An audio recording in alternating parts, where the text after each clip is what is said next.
एक दिन खरगोश जंगल के किनारे खेल रहा था। तभी उसने झाड़ियों में किसी के कराहने की आवाज सुनी। जब वह पास गया तो देखा कि एक घायल कुत्ता जमीन पर पड़ा था। खरगोश ने पत्तों और फूलों से उसका जख्म ढक दिया। फिर वो पानी लेने दौड़ा और वापस आकर कुत्ते को पिलाया।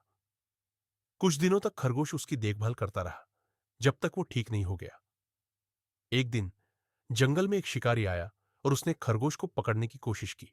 जैसे ही शिकारी ने जाल फेंका, कुत्ता दौड़ पड़ा और रास्ते में आ गया। शिकारी डरकर भाग गया और दोनों दोस्त बच गए।